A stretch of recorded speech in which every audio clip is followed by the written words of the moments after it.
My mother told me not to come for Christmas, claiming I would embarrass them in front of my sister's upper-class boyfriend. My sister called me a nobody. I decided to show up anyway. They never expected their guest of honor was my new employee.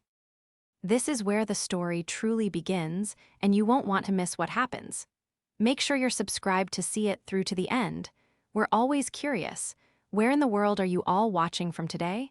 Let us know in the comments. The call came on a Tuesday, which was, in itself, an insult. It was a cold, miserable evening, the kind where the rain can't decide if it wants to be sleet, and the wind sounds like it's personally offended by your windows. I was just starting to feel human again. I'd been laid flat by the worst flu of my adult life, a vicious, fever-drenched ordeal that had lasted 2 full weeks. My muscles still ached, my head felt packed with cotton, and my apartment was a testament to survival, mugs of cold tea, empty tissue boxes, and a weighted blanket I'd barely emerged from. I was looking at my calendar, planning my flight home for Christmas, which was only 10 days away. I was actually looking forward to it. I'd been working 80-hour weeks for months, launching a new sustainable tech initiative at my firm, and the idea of 2 weeks in my childhood home, even with my family's quirks, sounded like a reprieve. I wanted my mom's bad casseroles and my dad's predictable stories. My phone lit up on the coffee table. It wasn't just one name, it was a group video call. Mom, Dad, Claire. A prickle of anxiety, sharp and familiar, cut through the flu fog. A group call was never good. It was for interventions, it was for announcements, it was for ambushes. I swiped to answer, forcing a smile onto my face. "Hi, everyone, I was just..." "Scarlett," my mother's Margaret's voice was thin, tight. She wasn't smiling. She was sitting on the formal living room sofa, the one nobody was ever allowed to sit on. My father, Richard, was beside her, looking stiffly at a spot just past the camera. My younger sister, Claire, was lounging in the armchair, phone in hand, looking bored. "Mom, is everything okay?" My voice sounded raspy from the flu. "Scarlett, dear," Mom began, using the tone that always preceded bad news. We need to talk about Christmas." I pulled the blanket tighter. "Okay, what's wrong? Did something happen?" My father cleared his throat, still not looking at me. "Your mother and we've been talking, and with Claire's situation, we've decided it's just not a good year for you to come home."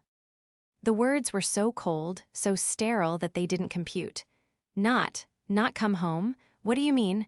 I've already got my presents wrapped."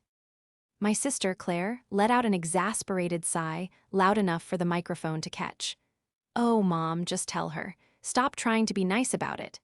She sat up, her perfectly made-up face filling her little video window. "Look, Scarlett, I'm bringing my new boyfriend Julian home, and he's important." I blinked, the cotton in my head feeling denser. "Important, okay. That's great, Claire. I'm looking forward to meeting him." "No, you don't understand," Claire snapped, her voice dripping with the kind of condescension she'd perfected in high school. "He's actually important. He's not like, well, anyone you know." My father finally spoke up, his voice gruff and uncomfortable. "He's from a different class, Scarlett, a different world. His family is very prominent. We don't want to embarrass ourselves." The room tilted, the sleet hammered against the glass. "Embarrass yourselves?" My voice was barely a whisper. "What does that have to do with me?" This time, it was Claire who delivered the final, precise strike. She sneered, a perfect, ugly twist of her lips. "Julian is used to a certain caliber of person, Scarlett. He moves in circles you just wouldn't understand. He doesn't like being around, nobodies." Nobodies. The word hung in the air, echoing in the sterile silence of my apartment. Nobody. "And let's be honest," Claire continued, warming to her topic, "your little office job is just sad. We don't want him asking what you do and have to make something up. It's just easier if you're not here." I looked to my mother. Her face was a mask of strained politeness. "It's just for this 1 year, dear," she said, her voice bright and brittle. "This is very important for Claire. Julian could be the one. We're having him for the entire Christmas week, and we just want everything to be perfect. You understand?" I looked at my father. He was inspecting his fingernails. I couldn't breathe. I, Scarlett Vance, 36 years old, founder and CEO of Terra Global Strategies, a firm that consulted on sustainable technology for half the Fortune 100, was a nobody. I, who had quietly paid off the mortgage on the very house they were sitting in. I, who had funded Claire's vlogging career for 3 years, including the new camera, the apartment, and the car. I, who subsidized my parents' comfortable early retirement, which they attributed to my father's shrewd investments. I was an embarrassment. My little office job was sad. "I see," I managed to say. "The flu, the fever, the body aches. None of it compared to the profound, icy chill that was spreading from my chest outward." "Good," Margaret said, relief flooding her face. "I knew you'd understand. You were always the practical one. We'll make it up to you. Maybe we can do a dinner in February." "Maybe," I said. "Great, well, we have to go. We're picking out a new centerpiece for the table. Julian is used to a very high standard." The call ended. The screen went black. I sat there for a long time, listening to the rain and the hollow buzz of the phone. The beautiful, neatly wrapped presents I'd spent weeks picking out were stacked by my door. I felt the fever spiking again, but this was different. The rejection wasn't just a change of plans, it was a verdict. And the betrayal felt far more toxic than the fever I'd just broken. For the first few hours, I was just numb. I curled up under the blanket and stared at the dark city skyline. The pain of the flu had been a physical, understandable thing. This was a deeper sickness. This was a hollowing out. Nobody's. A different class. We don't want to embarrass ourselves. The phrases played on a loop, each one a fresh sting. I thought about my life, the one they knew nothing about. I had chosen anonymity. When I founded Terra Global Strategies, I'd done it quietly. I'd built it from my spare bedroom, coding and designing sustainable systems until my fingers were numb. I'd taken the risks, worked the 80-hour weeks, and built an empire. I kept my name off the press releases. I let my COO be the public face. I lived in a comfortable, elegant, but understated apartment. I drove a reliable sedan. I wore quiet, well-made clothes that Claire would call boring. Why? Because I had seen what wealth did to people. And because, on some deep, childish level, I wanted my family to love me, just Scarlett. The practical one, the boring one, I didn't want them to love S. Vance, CEO. It seemed I had failed on both counts. They didn't love just Scarlett. They were ashamed of her. The next day, the numbness gave way to a cold, simmering anger. I felt stronger. The flu was receding, and this new, sharp resolve was taking its place. I had to try one more time. I had to be sure. This couldn't be real. I sent a simple text to my mother. "Mom, I don't understand. I can't believe you do this. Please just tell me what's really going on." I watched the phone. The 3 little dots appeared, then vanished, appeared, then vanished.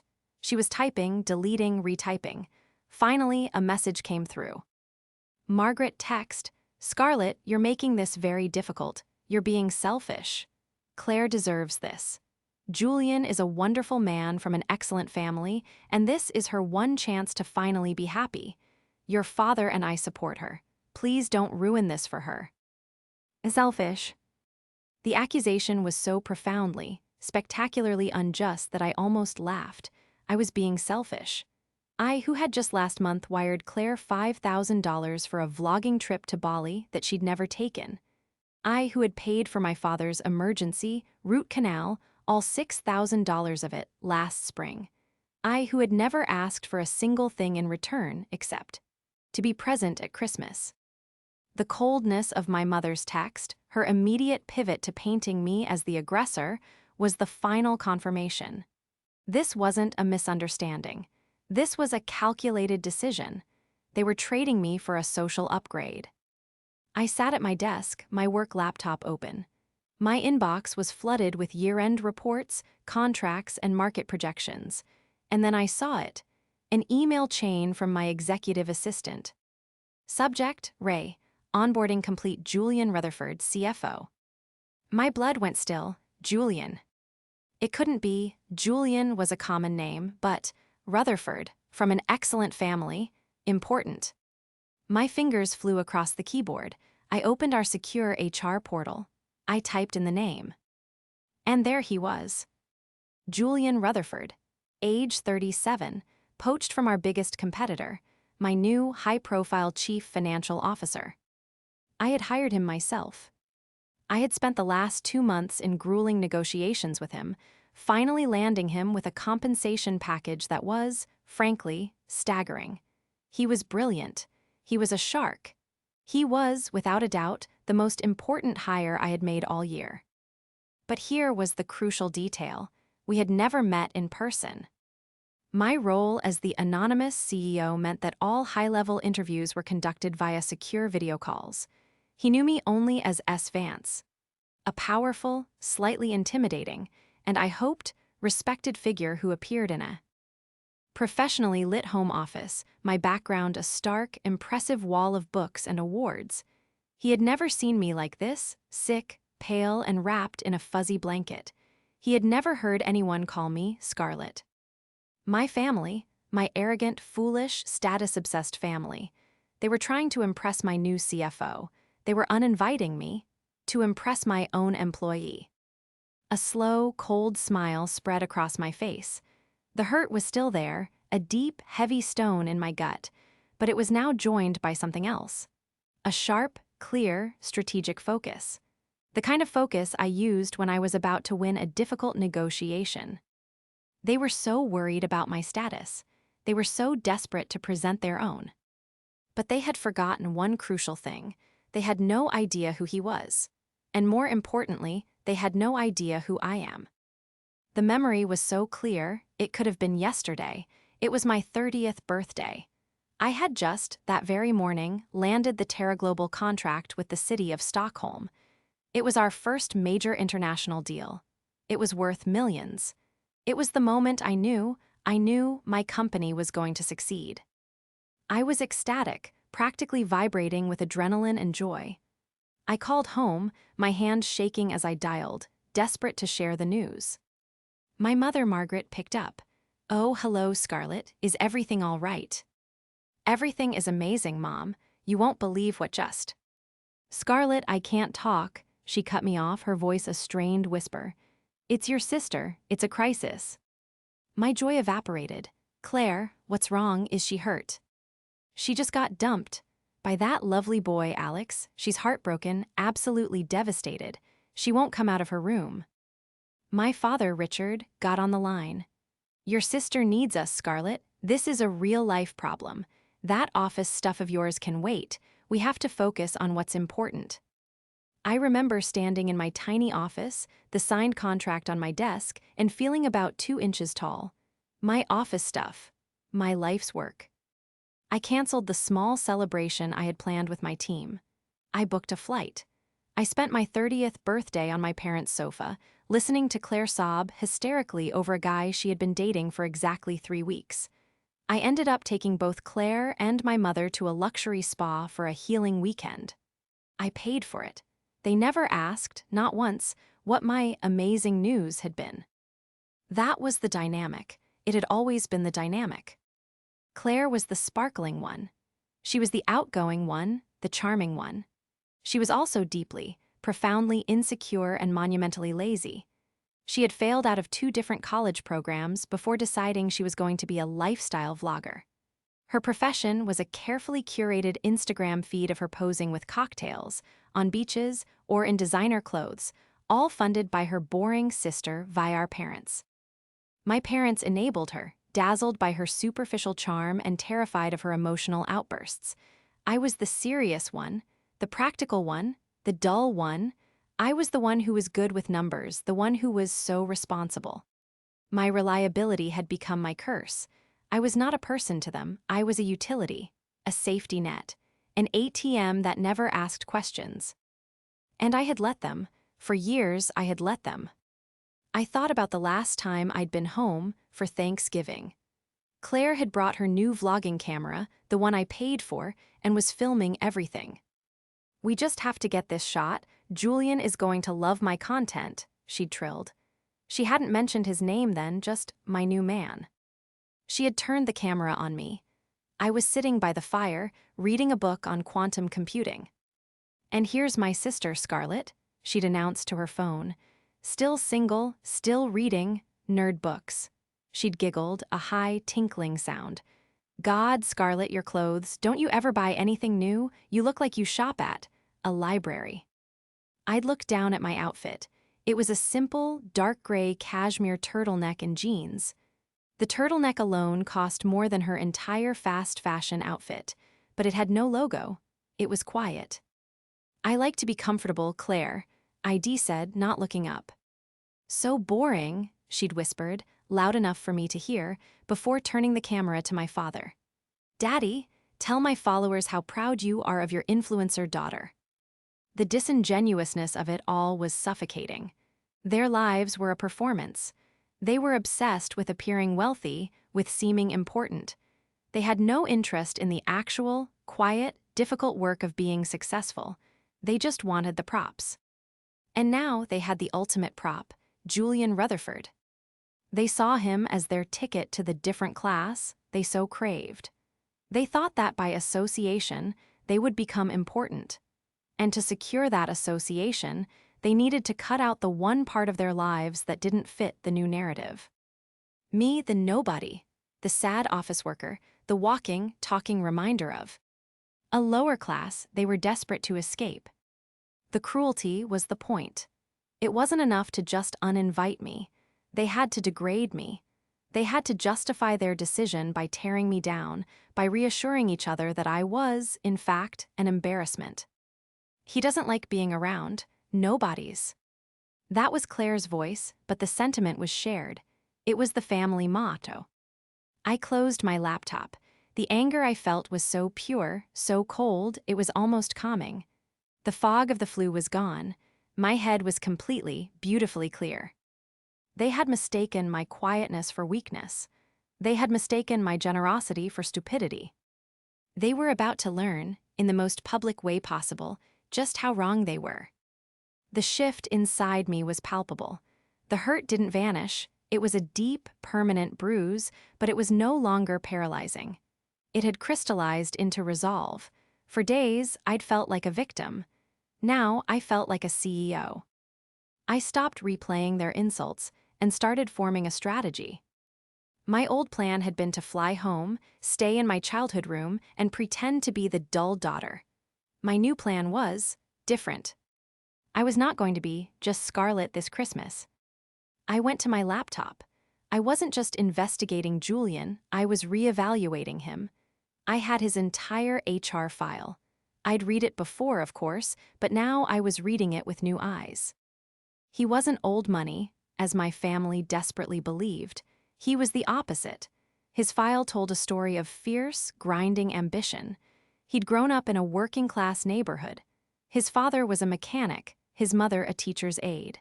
He'd gotten to the Ivy League on a full academic scholarship. He declawed his way up the corporate ladder at our competitor with sheer talent and a relentless work ethic. The personal statement in his application packet included a line I'd skimmed over at the time, but which now leapt off the page. "I have no patience for unearned arrogance or those who mistake privilege for merit." My sister, the aspiring influencer who had never worked a real day in her life, had snagged a self-made man who despised everything she stood for. The family's entire plan was built on a lie. They were pretending to be the very upper-class snobs that a man like Julian would, in all likelihood, loathe. They were trying to impress him with their prominence, a prominence I had secretly purchased for them. The clever trap wasn't something I needed to build. It was already there, ticking. The truth was the trap. My original decision had been to just show up, but now I saw that wasn't enough. I wasn't just going to arrive, I was going to arrive. I made 2 calls. The first was to my executive assistant, Maria. "Maria, I need you to book me a suite at the Four Seasons downtown, near my parents' place, from the 24th through the 26th. The Four Seasons, Ms. Vance, not.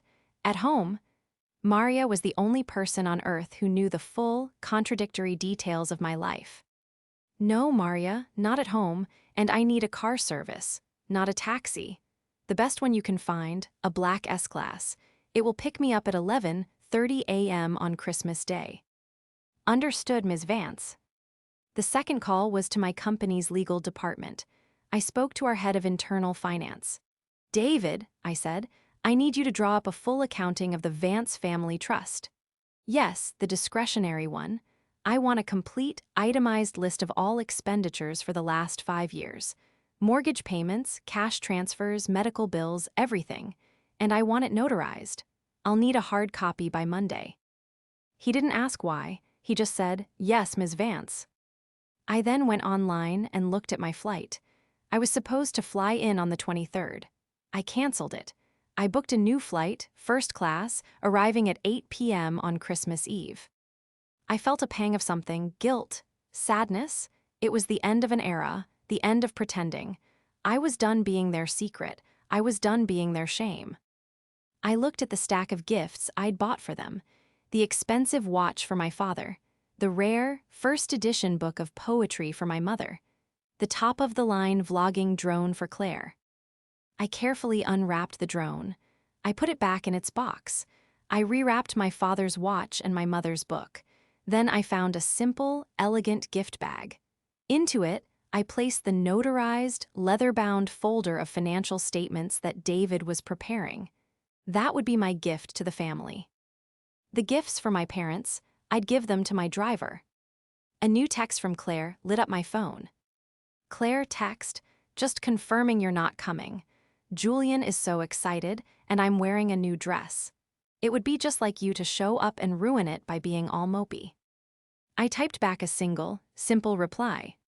I wouldn't miss it for the world. See you tomorrow. The scene receipt appeared instantly.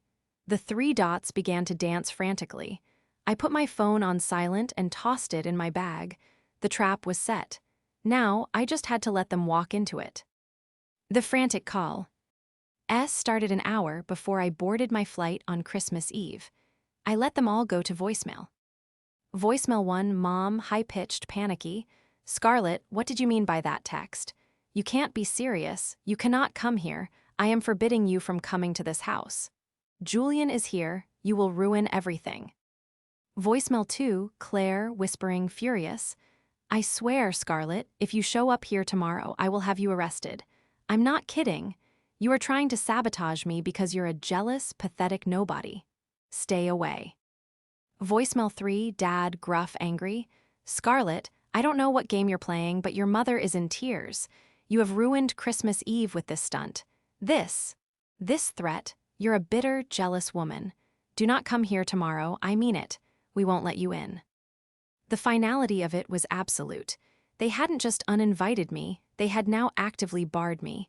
They called me a liar, pathetic, and bitter. The love I'd thought was conditional, it wasn't there at all. I landed at 8 p.m. The city was beautiful, draped in festive lights. I bypassed the chaos of the taxi line and stepped into the warm, quiet interior of the town car that was waiting for me. I checked into my suite at the Four Seasons. It was spacious, beautiful, and looked out over the glittering city park. It was also completely, painfully empty. I ordered room service and opened my laptop. I didn't sleep. I worked. I finalized the new Q1 budget and approved the press release for our Singapore expansion. At 10 p.m., my work phone pinged. It was an email from Julian Rutherford, my new CFO. Subject, Merry Christmas. Message, Ms. Vance, I just wanted to wish you a Merry Christmas. I'm settling in well, and I'm incredibly excited about the work we're going to do in the new year. Thank you again for this opportunity. I won't let you down. Julian. I stared at the message. Settling in well. He was, at that very moment, in my parents' house. He was probably drinking my father's good whiskey and eating my mother's hors d'oeuvres. He was settling in with the family that was, at that exact same time, leaving me furious voicemails, forbidding me from entering their home. I typed a brief reply. Merry Christmas to you as well, Julian. I look forward to a very productive year. S. Vance. This was the first confrontation, the one they were having with themselves. I imagined the scene. Claire must have gotten my text. She would be in a panic, but she wouldn't dare tell Julian the truth. She wouldn't say, "My sister, the one we uninvited, might be your new boss." Why? Because her entire relationship with him was built on the lie that she was the impressive one, that her family was upper class. I imagined her cornered. She would be forced to double down. She would tell Julian, "Oh, my sister is just difficult, she's very unstable. She might show up and make a scene. She's always been jealous of me." She would paint me as the crazy, failed sister, and she would tell my parents to be ready. They would be a united front of lies. My phone rang again. A new number. I let it go to voicemail. Voicemail 4, Claire, voice cracking, trying to sound strong. I told Julian all about you, about how you're struggling. He understands. He said it's sad, but that families are complicated. So don't bother, Scarlett. He already knows you're a mess. We're all on the same page. Just leave us alone. I almost felt a pang of pity for her. She was in so far over her head. She had no idea what she was doing. She was trying to play chess with a grandmaster, and she'd just put her own king in check. He already knows you're a mess. I saved the voicemail. The trap wasn't just set, it was baited, and they had taken it hook, line, and sinker. I slept for 2 hours. I woke up at 7 a.m. on Christmas morning, alone in a hotel room. I took a long, hot shower. I put on a simple, elegant, dark green cashmere dress. It was expensive, but it had no label. It was the kind of dress Claire would call boring. I put on minimal makeup, pulled my hair back, and slipped on a pair of simple diamond earrings. I looked in the mirror. I didn't see a victim. I didn't see a nobody. I saw S. Vance, and it was time to go to work. At 11:15 a.m., my car service arrived. The driver, a professional man in a dark suit, held the door for me. I placed the 2 beautifully wrapped gifts, the watch for my father, the book for my mother, on the seat beside me. In my hand, I held a simple, tasteful holiday gift bag. Inside was the leather-bound, notarized report from my legal department. The drive to my parents' house was surreal. This was the route I had taken every Christmas of my life. But instead of arriving in a rattling airport taxi, filled with excitement, I was arriving in a black Mercedes S-Class, feeling like a general heading into battle. As we turned onto their street, I could see the house. It was decorated, lights twee. Ankling, and parked in the driveway right behind my father's car, was a sleek, silver sports car. Julian's, no doubt. My family was on high alert. I knew that from the voicemails. They were expecting crazy, mopey Scarlett to show up in her sad clothes and make a scene. They had probably been up all night, rehearsing their lines, united in their story of my instability. Claire's last voicemail was the irrefutable proof I needed. She hadn't just lied, she had slandered me to my new CFO. She hadn't just tried to protect her fantasy, she had actively tried to damage my reputation with a man who was crucial to my company. This was no longer just a family drama. This was a corporate liability. The car pulled up to the curb. I sat for a moment, gathering myself. The driver came around and opened my door. "Would you like me to wait, ma'am?" he asked. "Yes, please," I said. "I don't believe I'll be long." I walked up the stone path. The door opened before I even had a chance to ring the bell. My mother, Margaret, was standing there. She was wearing a new, expensive-looking red dress. Her face, which had been smiling, no doubt expecting a different guest, collapsed into a mask of pure, unadulterated fury. "Scarlett," her voice was a low hiss. You cannot be here. I forbade you. I told you." "Hello, Mom," I said, my voice calm and even. "I'm just dropping off gifts. I won't stay long." "Gifts? We don't want your—" "Who is it?" Claire's voice trilled from inside. "Is that the caterer? Julian is starving." Claire appeared in the hallway, wearing a glittery gold dress that was inappropriate for 11:30 a.m. When she saw me, her face went white under its heavy layer of foundation. Get out, she seethed. Mom, tell her to leave. You are not welcome here, Scarlett. My father, Richard, appeared behind them, his face a thundercloud. I told you not to come. You are embarrassing us. You are ruining Christmas. Get off my property. Embarrassing you, I said, still calm. I'm just standing in the doorway. I promise I'll be gone in a minute. It's just my sister, Claire said, her voice suddenly, falsely sweet. She was speaking over her shoulder to someone in the living room. The one I told you about, the difficult one, she's just so jealous. She's having a bit of an episode. She was performing for him. And that's when I stepped past my mother, into the foyer. The house was warm. It smelled of pine and roasting turkey. And there, standing by the beautifully decorated Christmas tree, holding a glass of champagne, was Julian Rutherford. He was wearing a tailored blazer, looking every inch the high-powered executive. He looked up, a polite, strained, "I'm so sorry your family is crazy" smile fixed on his face, ready to be introduced to his girlfriend's nobody sister. I met his gaze. And I watched as, in real time, his entire world came crashing down. Julian's polite smile didn't just fade, it evaporated. His glass stopped halfway to his mouth. The blood drained from his face, leaving him a chalky white. His eyes widened, first in confusion, then in dawning, abject horror. He froze, a perfect statue of disbelief, staring at me as if he'd seen a ghost. My family, standing in the doorway, didn't notice. They were still focused on me, their intruder. "Scarlett, I am not going to tell you again," my father boomed, stepping toward me. "Boss."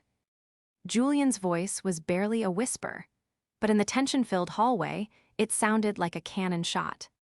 My father stopped. Claire and Margaret froze. They all turned to look at Julian. He was still staring at me, his glass trembling slightly.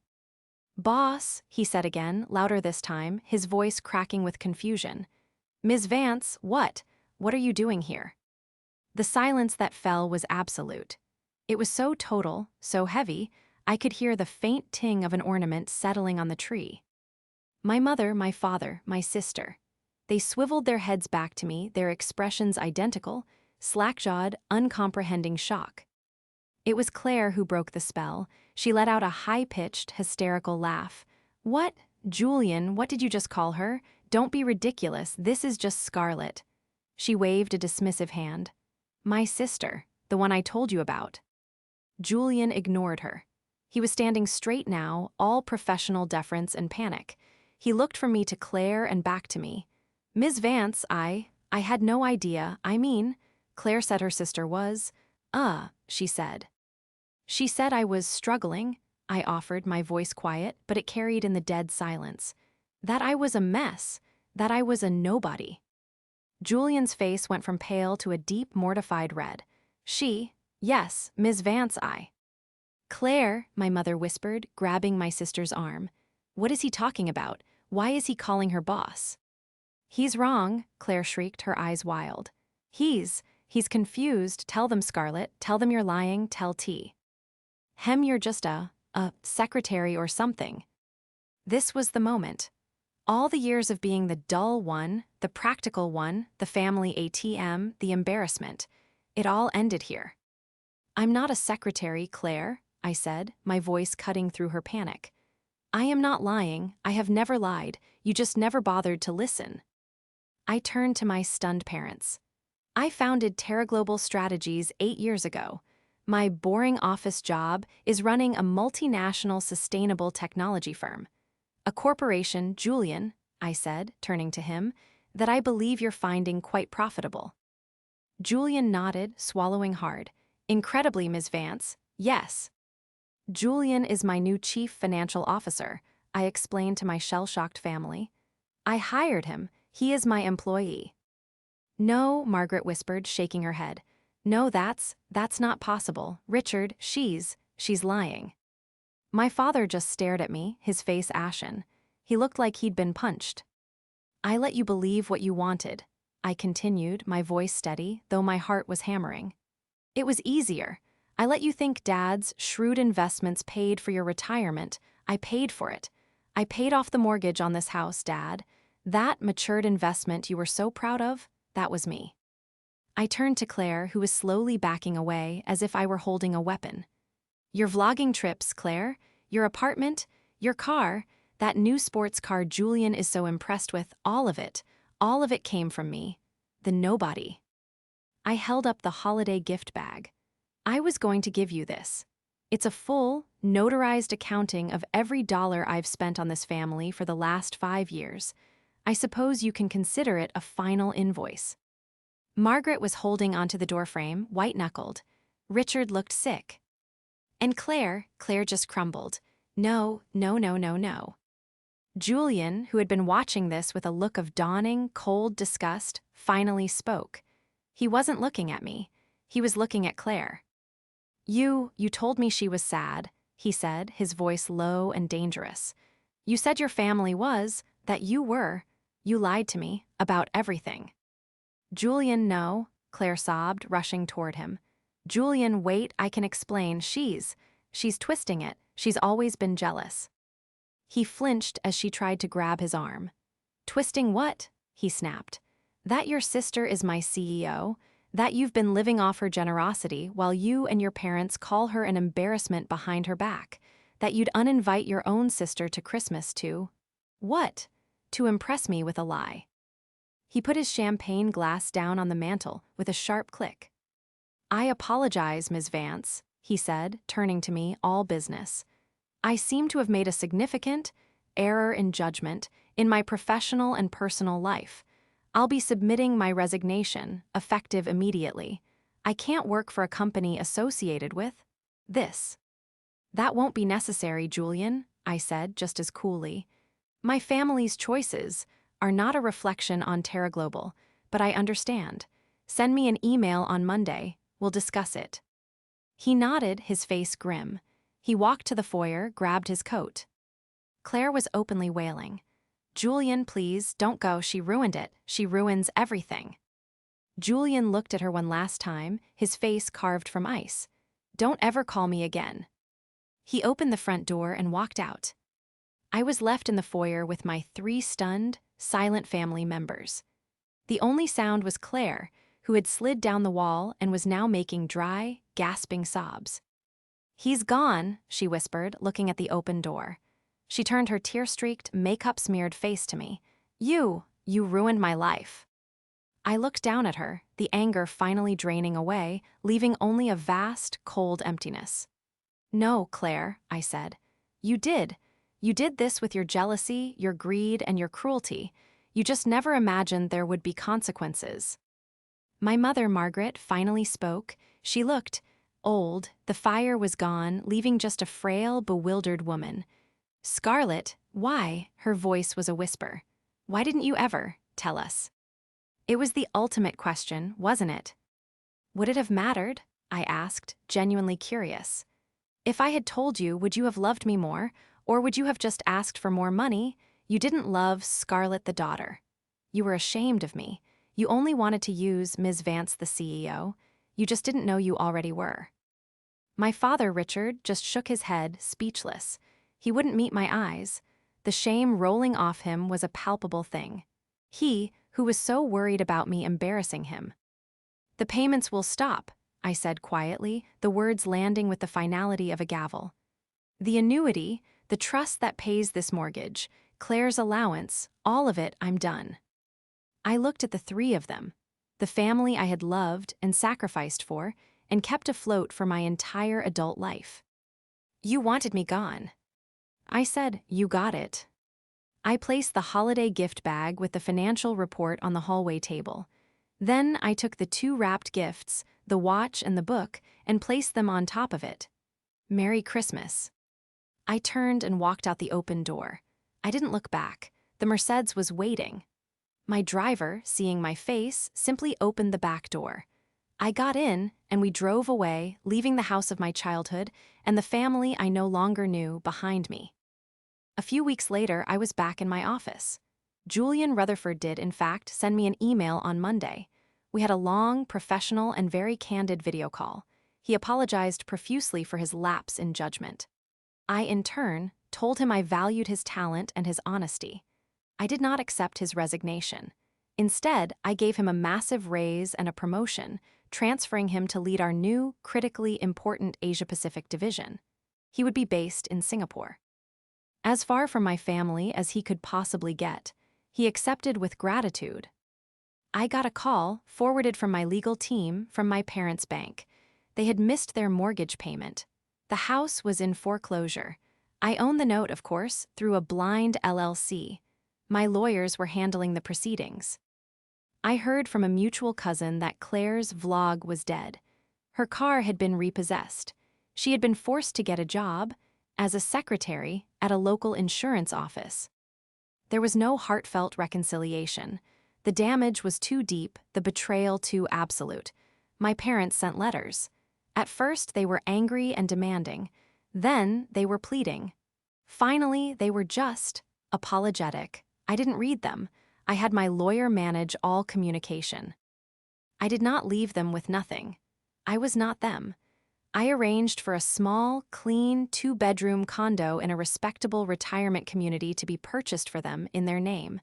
Bought and paid for, but with no cash allowance, no trust fund, no extras. It was more than they had offered me. They took it. The story ends 6 months later. I was on a rooftop terrace in Singapore, overlooking the glittering skyline, a skyline my firm had helped make more sustainable. I was toasting with Julian, celebrating the closure of a massive new deal. "To S. Vance," he said, raising his glass. "The boss." I smiled, raising mine. "To Scarlett," I corrected him, "and to knowing who your real family is." I looked out at the bright, beautiful, and unfamiliar city. I was not a nobody. I was not sad or bore open or pathetic. I was free,